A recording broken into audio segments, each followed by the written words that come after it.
Coming up on Unpacked. We sit there, obviously it's a party. This guy shows up. She just told us to get down on the floor. Next thing he says, I must take off my clothes. I took off my shorts, I took off my underwear, and he just did whatever he wanted to do. It was just for the whole night. You're not gonna leave until you actually start loving me.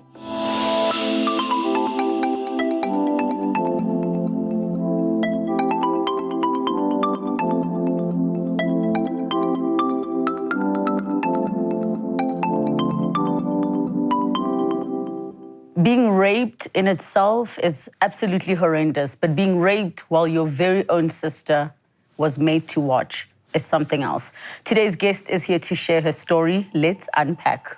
It was the festive season when the 17-year-old Nompumelelo Nhlayisi, her sister and some friends decided to go out for some fun. In the spirit of being young and free, the group hit the road with no direction in mind. Finally arriving at an unknown location, the fun was brought to a halt that would see the ladies in the group flee from one danger to another. It's been 9 years since the incident. This is part 1 of Nompumelelo's story. Let's unpack. Nompumelelo, welcome to the show. Thank you so much for joining us. Thank you for having me. I know that this is not an easy conversation, so it's okay to be nervous. Having to share something so traumatic and personal is not easy. So take us to back in the day. Like, what was your relationship with your sister like? I'd like to think we're very close. She's like, we've always been close. She's, I think, my everything. You see, she's always been like my protector, and at school, it was one of those things. So I think we're very close, actually. So she's 2 years older than you? Yes, she is. Yes, yes. So at some point, you're 17 years old, and what happens on the specific day? So my sister at the time didn't live with us. So she used to live in Alberton, and so at some point... When you say us, do you mean Nhlayisi family? Yeah, Nhlayisi. Like, yes. She didn't live with my mom and me and everything because she had to go to school at some, like, living with my aunt. So it was December. Now she's back home, and I think there was a day that I was at home. So now I don't remember where my other siblings were because I've got other siblings. So the house was very quiet, and I'm thinking, you know what, I'm bored and there's nobody in the house. I was with my mom and grandmother. And then, how many other siblings do you have, and what were their age difference to you? I've got like 8 that comes after me. Yes. So the age difference is, I think my brother is like 4 years younger than me, and then 2 years after that, there's other siblings. So it's, pretty much. So it's like all that. about two years apart. It's just me and that difference of 4 years, like between me and my younger brother. So they weren't there at the time. I don't know where they were. I think they went out to play or something. So now there was this day where I was like, let me call my sister and find out where she is. I call my sister, and actually she had asked to go for a sleepover at a friend's house. So I was like, okay, let me call her and, go be with her. I do have friends, but I just felt, let me go to my sister. I call my sister, it's the festive season. I call my sister and tell her that, you know what, I want to come by. And the thing is, when I called my sister, I didn't call my mom. I didn't tell my mom that I want to go to my sister. So I go to, my mom sends me to like a supermarket. I go, and then on the way back, I meet this guy. Well, it's a guy that I know from my neighborhood. So this guy is, he says he's gonna go to some place in Katlehong. It's like, okay, no problem. And I tell him that I actually have to go to my sister in Thokoza. He's like, okay, since they're not far apart, we can go together. I go back home. When I get back home, and then I call my sister and tell her that, you know what, I got a lift, so I'm gonna come by later on. And at this time, just so we're clear, you're 17, you're still in school. Yes. What grade are you in? I was in grade 11 Okay. at the time. So at that time, I called my sister to let her know that, you know what, I got a lift, so I'm going to come by later on. This guy told me that he's going to leave, I think, around 6 or something. So I get home, I bath, the house was clean and everything, so I didn't think my mom would have a problem with me leaving. And so when I was done with everything, I tell this guy, because I got done early, like very early, I call this guy and tell him, okay, I'm done. You let me know when you're done. He's like, you can come by now. So now, with me, like, I've always been cautious of things that happen around me. Like, I don't want to find myself in a vulnerable state. So when this guy said to me, no, you can come by now, I'm at my place, I was like, no, I'd rather just go when we leave. So I stayed until around 5, and then I call him and tell him that, you know what, I'm on my way. I meet up with the guy, we leave. Now, I don't remember if we went to fetch his friends first or we met with the friends where we were going.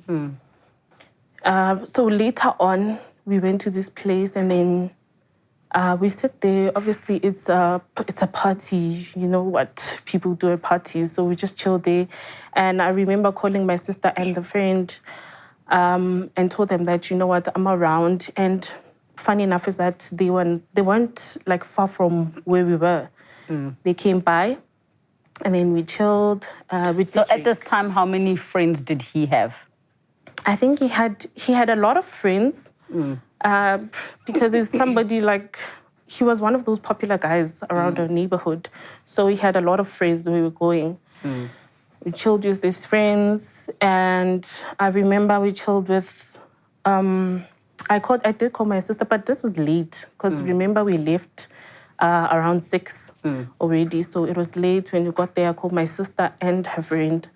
They came by. Because your sister was at your friend's place. Yes. Her friend's place, sorry. Yes. Yeah, so they come by, we chill, and then later on, we leave.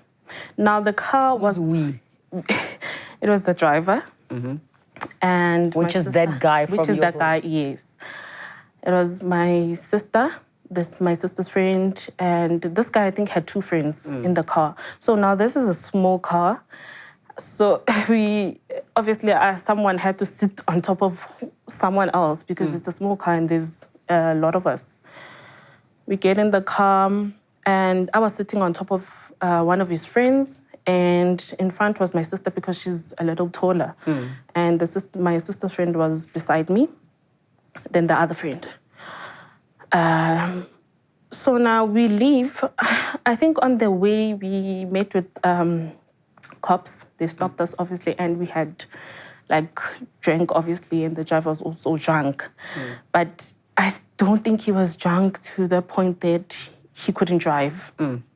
So now the thing is, there's obviously drinks in the car, and I think one of the guys was on drugs or something. But luckily, he managed to convince the cops to let us go. We leave, and now I don't remember if we were going to face someone, but we stopped somewhere around that neighborhood. We stopped somewhere. Okay, the guy goes out, and... As in the driver? The driver and his other friend, the one who was sitting on the other side, backseat, with us. He goes out, and there was this one that was left in the car, which was the one I was sitting on top of. So now I don't know how I heard them, but I heard them talk about where we going next, you know. So what was the actual arrangement? Because if you're hearing them talk about where you're going next, what was the arrangement? I had told him that I'm going to my sister. I had no intention of going. I wasn't even going to the place that we went with him. So you were just a passenger? Yes, I was just a passenger. I wasn't going anywhere with him. So now, when I called my sister, I had told him that from here, I'm going with my sister and her friend. That's where we're going. So now they're discussing where we're going to go from there. And, at the time I was thinking, you know what, I don't even want to be associated with the drugs, the everything, because now we met with cops. So already I was uncomfortable with the situation. Imagine my mom finding out that we were arrested because of, such things. And that was one of my problems already. So now I call this guy. They're talking behind the car.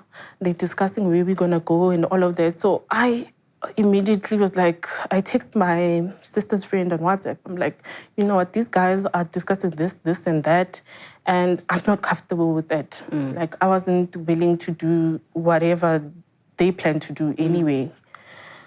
So my friend, I told my sister friend, you know what, let's make up something and just leave. Because I don't want to be associated with whatever's going on right now. And it made me very uncomfortable to, there's a lot of guys around us and, you don't want to find yourself in a situation where you don't know how to get out of.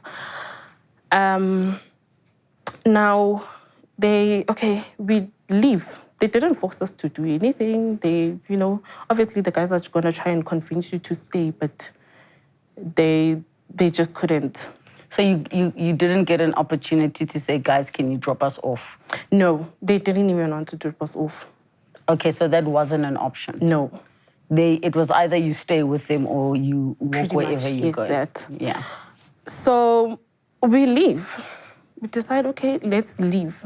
How far were you from where you needed to go, which I'm assuming you were going back to your sister's friend's place?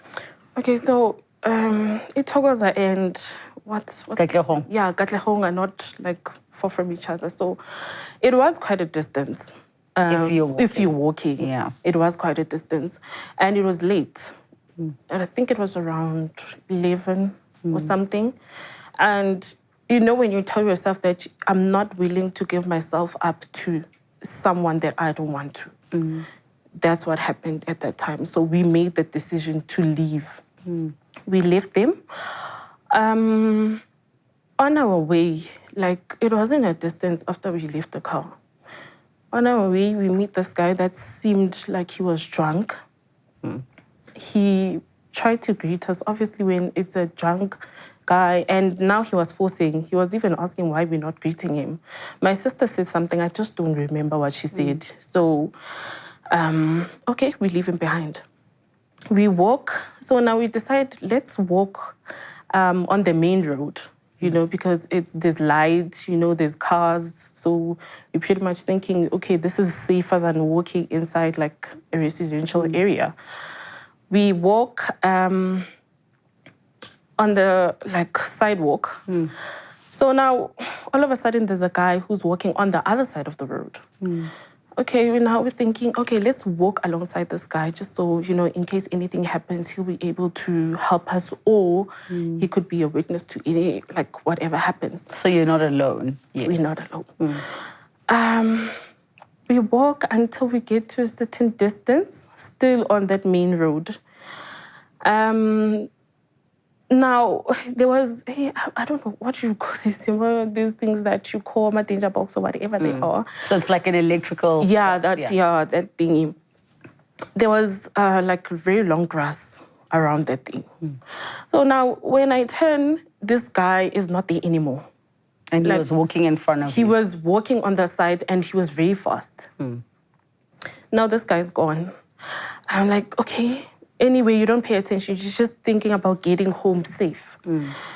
Now, this guy shows up by that electrical thingy. It was like he was mugging us first. So he tells us to lie down because there was very long grass there. If cars pass by, they don't see you. So how did he... Wait, so did he come from behind you now? No, I think he came from the other side because I think he had timed us that when you get to this certain place, then he's going to be there. I don't know how he... So either he hid behind it and waited for you guys? No, actually, he was walking on the other side. Yes. So I think as soon as... Because I don't know, we were not thinking. We walked behind that thing instead of walking, on the sidewalk. We just walked behind it. I don't remember why. And then so he came on like in front of us. And it was like he was mugging us pretty much. So what was he saying to you? He said, he just told us to get down on the floor at first. And then, he asked us where our phones are, for money. And at that time when we were lying down, he said we must take out everything that we had. What was he threatening you with? He pretended to have a gun. At that point, we didn't know he was pretending to have a gun. So he pretended to have a gun because he was, I don't know what he had that made it look like he's got a gun. So obviously we get down because now we're scared and, we just don't know what to do. We didn't scream because he told us, you know what, I'm going to shoot you if you scream. So don't scream. And he keeps saying, you know what, go gitila. So if you scream, I'll kill you. Right. We get down, like he says, and I managed to take out my phone and hide it on, like, somewhere on the grass. I took out my phone and did that, and he said my sisters should do the same thing.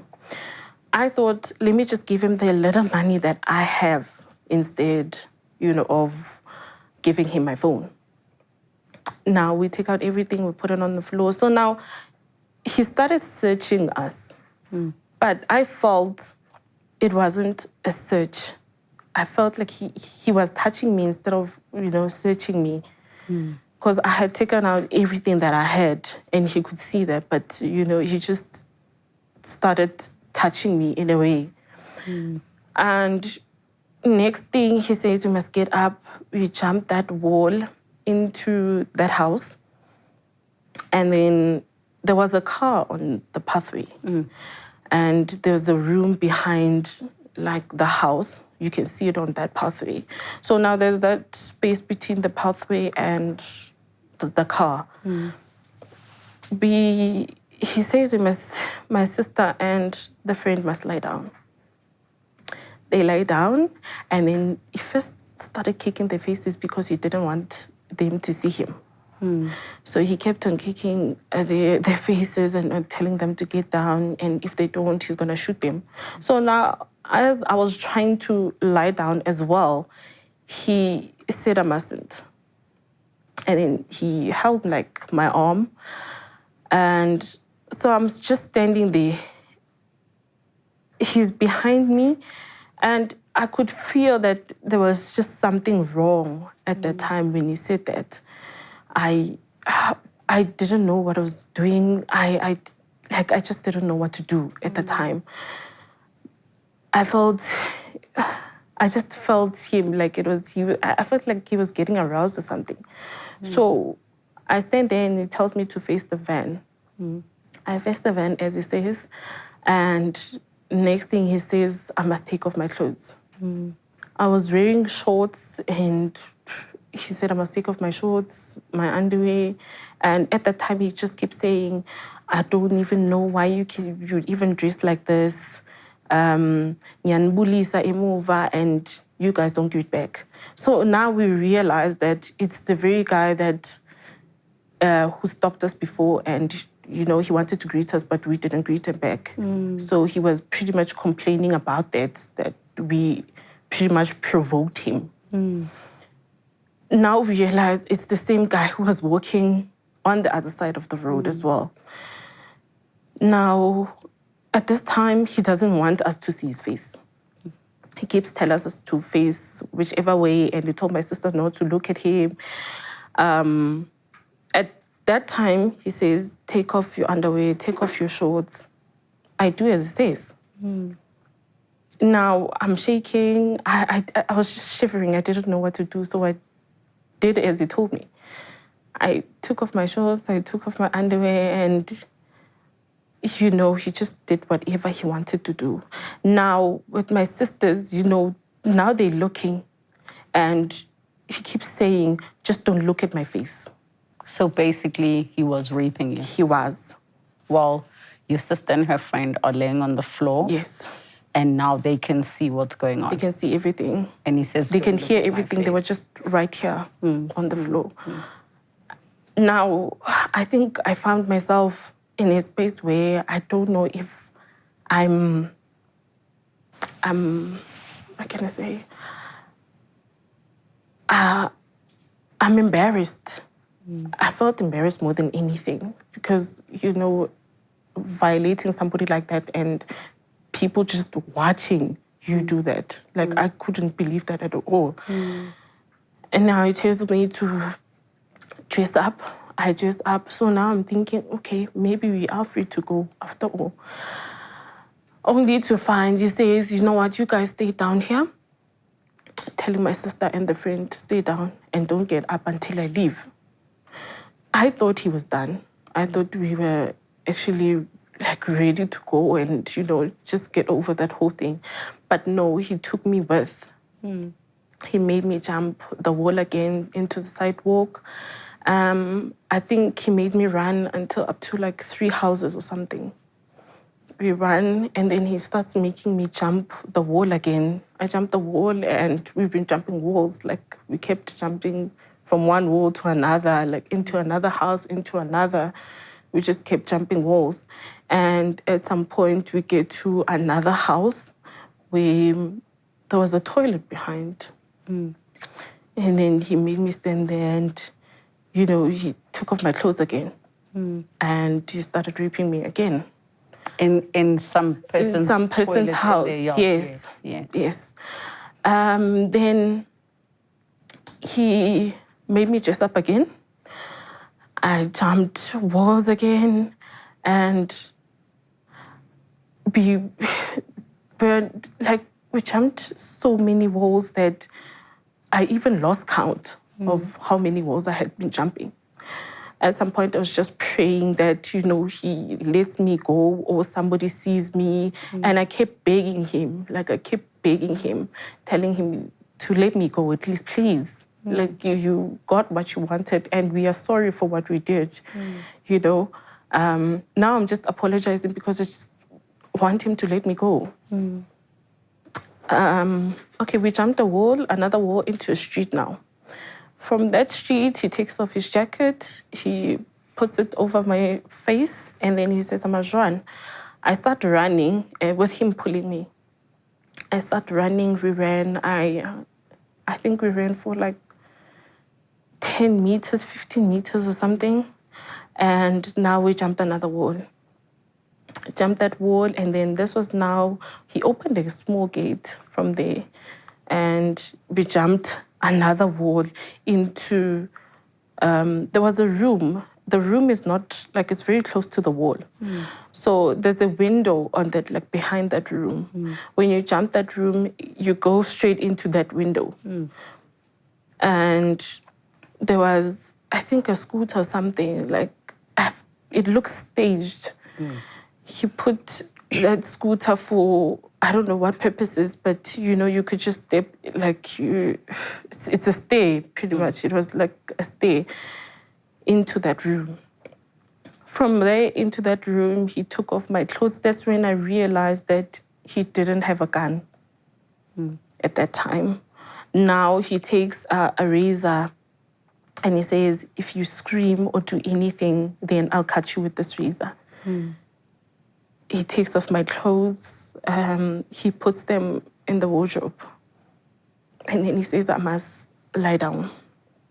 I lay down on the bed, and from there he just did whatever he wanted with me. And it was just for the whole night. He was just on top of me the whole night. He even slept on top of me. He slept. I don't know what happened during those hours because I must have blacked out or something. I didn't know what was happening until it was the morning, and I realized this guy is still on top of me. And now I don't know what to do because he tied one of my arms to it wasn't even a headboard. I don't know what it was, but he tied my arm to that headboard. And he just kept saying, you're not going to leave until you actually start loving me. Next time on Unpacked. You know what? Nobody's coming to save me. I just ran. I went out that house and started running. I couldn't even talk because, you shivering from the inside out. I just felt dirty at that point. By the time I finished writing my statement, the whole paper was wet because of crying. Every time I close my eyes, I see his face. Some don't get the chance to actually escape. I managed to escape.